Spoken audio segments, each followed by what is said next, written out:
recital hall at Northwestern State University. In consideration of the performers, audience members, and for the sake of the audio and video recordings of this concert, we ask that you turn your cell phone completely off and not just to silent.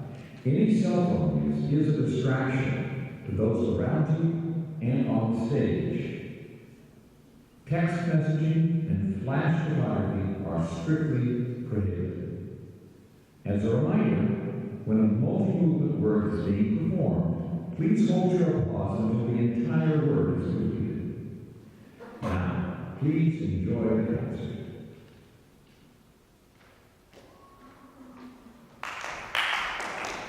Well, you're going to applaud.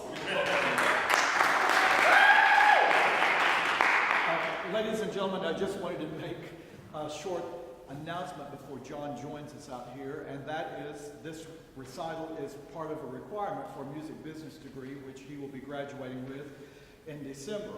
I think it's been about 6 or 7 years ago that we incorporated this degree program in our School of Music, and when we say music business, it literally involves applied lessons, the music courses like music history, theory, and oral skills, and then about 6 courses in the School of Business, which prepares a person for literally the business portion of working in the music industry.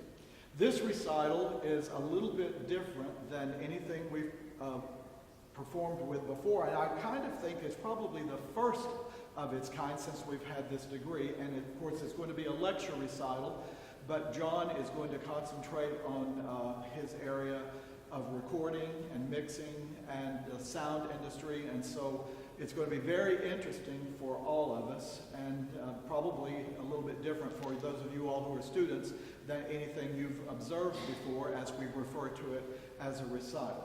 So let's give John a round of applause as he comes out and begins his lecture recital for his completion of his music business degree.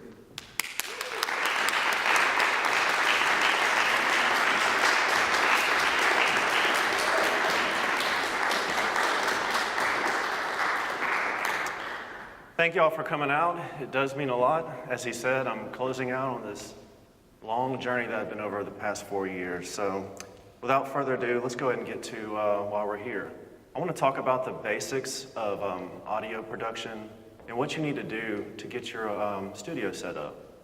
I've had a lot of students ask me, over my time here at Northwestern, what do I need? What do I need to get started? What do you do? What do you use? How do you get the sound in there? And so I thought this would be the perfect thing to do for this senior recital. So let's get to it. We'll talk about some of the things you need. You're gonna, first thing you wanna have, obviously, is a computer. But some of the main things you'll need is an audio interface, microphone or microphones, studio monitors and or headphones, MIDI keyboard, controllers, cables, a digital audio workstation, and virtual instruments. It's kind of odd, I can't really see any faces, so I'm just talking to the crowd, so y'all bear with me. Okay, an audio interface. Now, most computers do come with its own dedicated sound card, but it's really going to give you, most likely, kind of a low quality signal that you can't really do too much with. So that's why you want to purchase an audio interface. If you see this tiny thing up here behind, between these two computer monitors, that's an interface. It's actually a really portable one. Now, most interfaces like this, they come with 2 microphone preamps, and that's how you plug your instrument in to get the sound into your workstation. Now, they do have them all the way up to, I don't even know how many. Like, for example, my little brother, he uses a X32, which has 32 preamps. That's more for a live recording environment. So, now if you have like a little bit more room in your budget, you could get something such as a Focusrite Scarlett 18i20. I personally use that in my home studio. For you Mac users, you would want to get something like a Focusrite Sapphire Pro 40. Okay, now let's talk about microphones a little bit. If you plan to record vocals or live instruments, this is something that you'll want to get. Now there's many different types of mics. For example, I have an SM57 up here. That's a real popular choice for recording. Really, it's a wide platform. You can record drums with it, you could record guitar, many things. Now for vocals, you would want to get something such as a large diaphragm microphone. I like to use the SE Electronics 2200. Actually, I have a few pictures up here. Pardon me, forgot about that. Okay. That's the audio interfaces if you want to like familiarize yourself. This is the one that you see in the top right-hand corner is the ones that we have in our media lab. So keep that in mind. These are some of the different microphones that you'll want to familiarize yourself with and what they look like. Now they do have some that are on the cheap side, such as this Behringer right here in the center. You can get that for under $100 and you can still get a quality vocal recording. Most of the time you're really going to benefit though from having a quiet, echo-free room. All right. These are some of the microphone patterns that you'll want to familiarize yourself with. I'm not going to go into too much detail, so just do your research whenever you're looking for a good microphone for your application.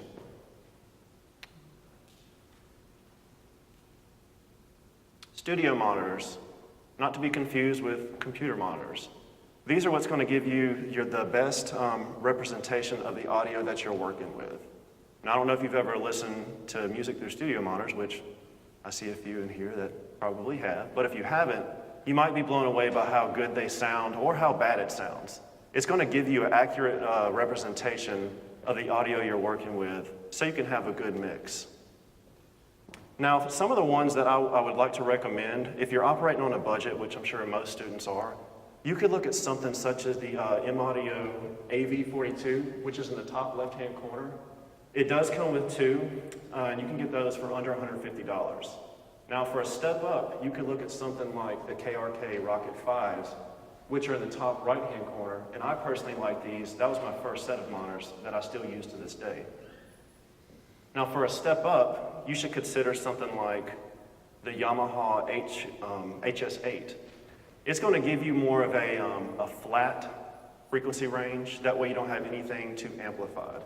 Because when you're mixing, you don't want to have your low end too high or high end too high, which are actually the feedback you're getting from your speakers. Not to be accused of feedback from a microphone, but you don't want to be too amplified. You want to have a realistic listening environment. I will say this, the Rocket 5s are more of like what you want to listen to after your mix is done. It's going to give you a real life listening environment, something that your average music consumer, how they would hear it. Okay, now, if you're going to be doing some arranging, one thing you'll want to get is a MIDI keyboard or controller. You could get something such as the KeyStation 49 on the left in the top, which is going to run you around $100. It's going to be very basic control, but it'll help you get your idea down. You could get something such as the KeyStation 61, which is probably about $30 more. But keep in mind, these are going to give you very basic control. You'll be able to get your notes in the computer, but you're not going to be able to do too much mixing from that. Now in the bottom corner is the Akai MPK61. That's what I personally use and have up here. It's definitely a step up. You have way more control over your workstation and gives you a better workflow, and that's really important when you're doing this. Okay, now I've also had some people ask about, well, I like to play piano, such as Taylor Arneville in the back. He said, I really want to get a controller that's going to have a feel, and that's something you want to keep in mind, especially for a pianist. It's not going to feel natural to hit keys on a synth action piano. Michael Rorix actually said that when we were recording in my studio. It just didn't feel right to him. So keep that in mind. And a good one that you could look at would be something such as the Roland A88, which is in the top, and that's just a MIDI controller. That's not going to have any sounds in it. Now on the bottom is a Korg SV1. This is one of my personal boards that I use. It's great. It has a lot of vintage sounds in it, electric pianos, good strings. It has an amazing hammer feel to it. Okay. Now for your mixing, you don't have to have a control surface. You can work within your workstation, but it definitely helps to have a hands-on approach and to have a feel, to have it just doesn't feel right sometimes when you're clicking and sliding, but that's okay to get started. You don't have to have everything to get, some good productions under your belt. When I started, I actually just had a laptop and that's it. I was clicking in notes and listening over my headphones. So you always have to start somewhere. Okay. Now, I do want to add this.